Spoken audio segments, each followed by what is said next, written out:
ये भारत की बहुत बड़ी सफलता है। डिजिटल इंडिया अभियान की बहुत बड़ी सफलता है।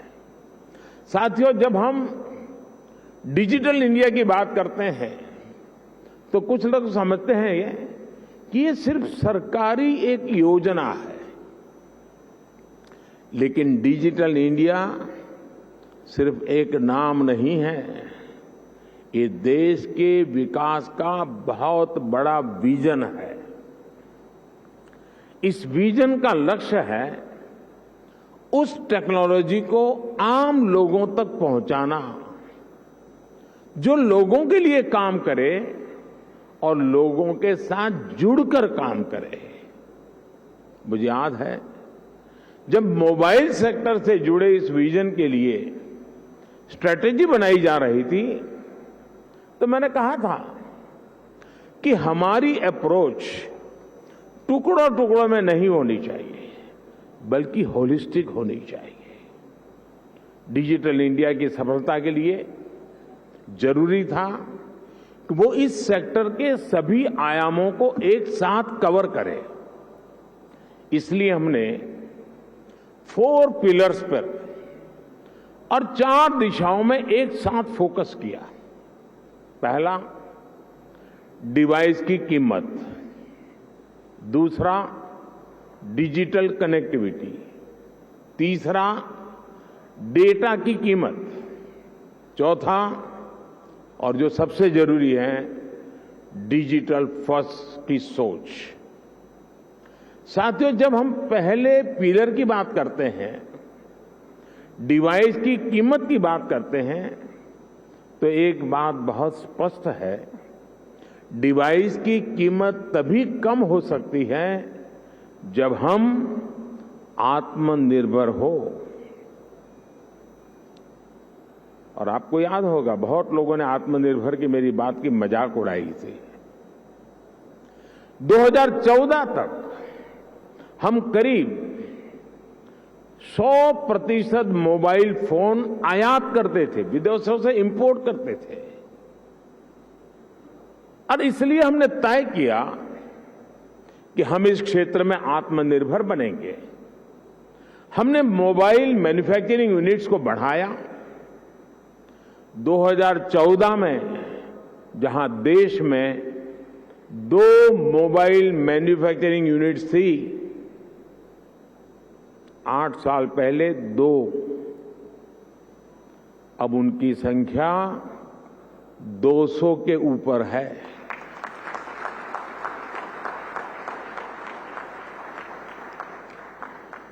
हमने भारत में मोबाइल फोन के उत्पादन को बढ़ाने के लिए इंसेंटिव दिए, प्राइवेट सेक्टर को प्रोत्साहित किया। आज इसी योजना का विस्तार आप पीएलआई स्कीम में भी देख रहे हैं। इन प्रयासों का नतीजा बहुत पॉजिटिव रहा। आज भारत मोबाइल फोन उत्पादन करने में दुनिया में नंबर 2 पर है। इतना ही नहीं, जो कल तक हम मोबाइल इंपोर्ट करते थे, आज हम मोबाइल एक्सपोर्ट कर रहे हैं, दुनिया को भेज रहे हैं। जरा सोचिए, 2014 में 0 मोबाइल फोन निर्यात करने से लेकर आज हम हजारों करोड़ के मोबाइल फोन निर्यात करने वाले देश बन गए हैं, एक्सपोर्ट करने वाले देश बन चुके हैं। स्वाभाविक है, इन सारे प्रयासों का प्रभाव डिवाइस की कीमत पर पड़ा है। अब कम कीमत पर हमें ज्यादा फीचर्स भी मिलने लगे हैं। साथियों, डिवाइस कॉस्ट के बाद जो दूसरे पिलर पर हमने काम किया, वो है डिजिटल कनेक्टिविटी का। आप भी जानते हैं कि कम्युनिकेशन सेक्टर की असली ताकत कनेक्टिविटी में है। जितने ज्यादा लोग कनेक्ट होंगे, इस सेक्टर के लिए उतना अच्छा है।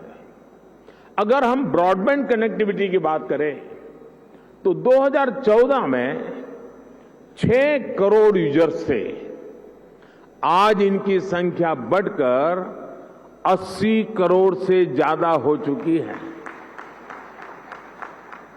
अगर हम इंटरनेट कनेक्शन की संख्या की बात करें तो 2014 में जहां 25 करोड़ इंटरनेट कनेक्शन थे, वहीं आज इसकी संख्या करीब करीब 85 करोड़ पहुंच रही है, 85 करोड़ पहुंच रही है। ये बात भी नोट करने वाली है कि आज शहरों में इंटरनेट यूजर्स की संख्या के मुकाबले हमारे ग्रामीण क्षेत्रों में इंटरनेट यूजर्स की संख्या तेजी से बढ़ रही है।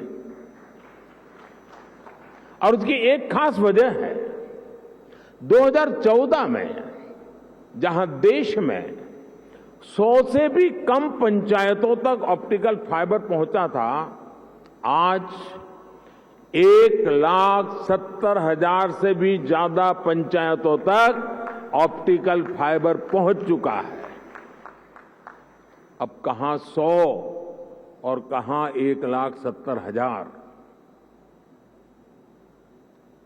जैसे सरकार ने घर घर बिजली पहुंचाने की मुहिम शुरू की, जैसे हर घर जल अभियान के जरिए हर किसी तक साफ पानी पहुंचाने के मिशन पर काम किया, जैसे उज्ज्वला योजना के जरिए गरीब से गरीब आदमी के घर में भी गैस सिलेंडर पहुंचाया, जैसे हमने करोड़ों की तादाद में लोग बैंक अकाउंट से वंचित थे, करोड़ों लोग जो बैंक से नहीं जुड़े थे, आजादी के इतने साल के बाद जनधन अकाउंट के द्वारा हिंदुस्तान के नागरिकों को बैंक के साथ जोड़ दिया। वैसे ही हमारी सरकार इंटरनेट फॉर ऑल के लक्ष्य पर काम कर रही है। साथियों, डिजिटल कनेक्टिविटी बढ़ने के साथ ही डेटा की कीमत भी उतनी अहम हो जाती है। ये डिजिटल इंडिया का तीसरा पिलर था जिस पर हमने पूरी शक्ति से काम किया। हमने टेलीकॉम सेक्टर के रास्ते में आने वाली तमाम अड़चनों को हटाया। पहले विजन की कमी और पारदर्शिता के अभाव में टेलीकॉम सेक्टर को तमाम मुश्किलों का सामना करना पड़ता था। आप परिचित हैं कि कैसे हमने 4G तकनीक के विस्तार के लिए पॉलिसी सपोर्ट दिया। इससे डेटा की कीमत में भारी कमी आई और देश में डेटा क्रांति का जन्म हुआ। देखते ही देखते ये तीनों फैक्टर, डिवाइस की कीमत, डिजिटल कनेक्टिविटी और डेटा की कीमत, इसका मल्टीप्लायर इफेक्ट हर तरफ नजर आने लगा। लेकिन साथियों, इन सब के साथ एक और महत्वपूर्ण काम हुआ। देश में डिजिटल फर्स्ट की सोच विकसित हुई।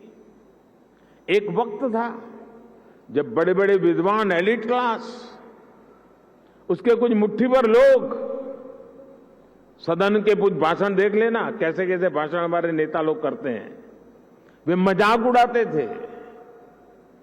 उनको लगता था कि गरीब लोगों में क्षमता ही नहीं है, ये डिजिटल समझ ही नहीं सकते, संदेह करते थे। उन्हें शक था कि गरीब लोग डिजिटल का मतलब भी नहीं समझ पाएंगे। लेकिन मुझे देश के सामान्य मानवी की समझ पर, उसके विवेक पर, उसके जिज्ञासु मन पर हमेशा भरोसा रहा है।